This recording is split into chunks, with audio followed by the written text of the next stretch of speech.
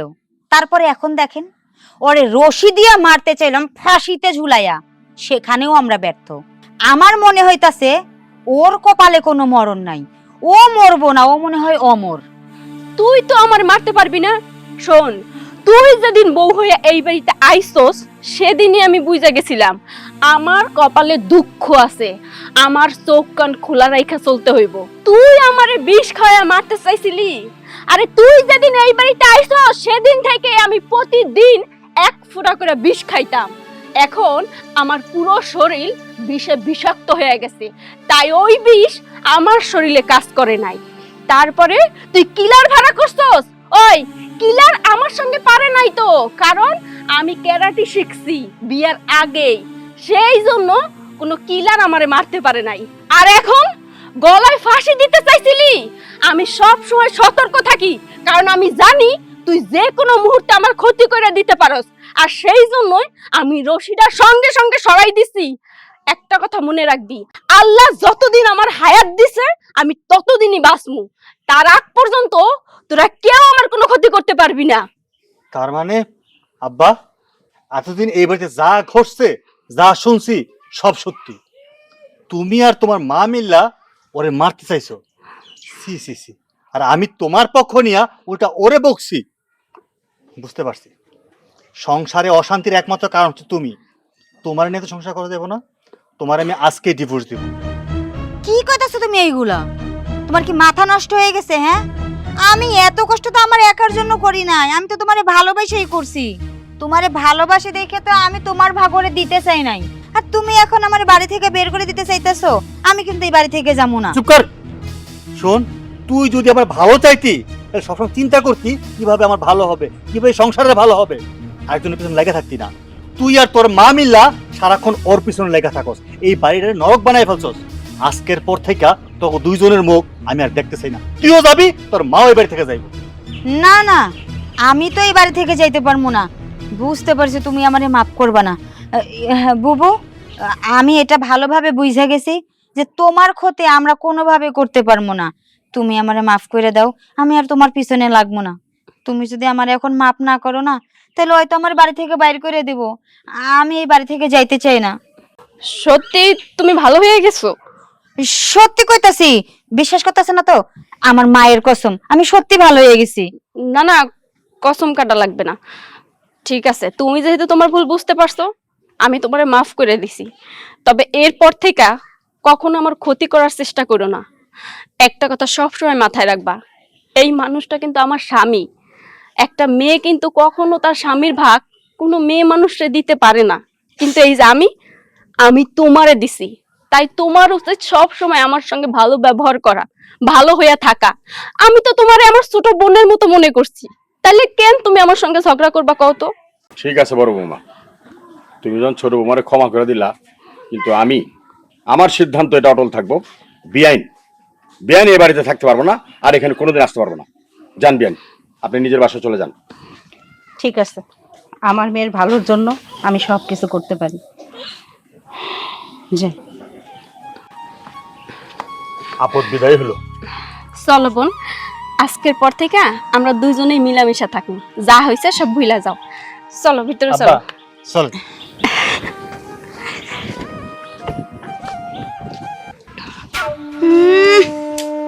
আমি ভালো হমো?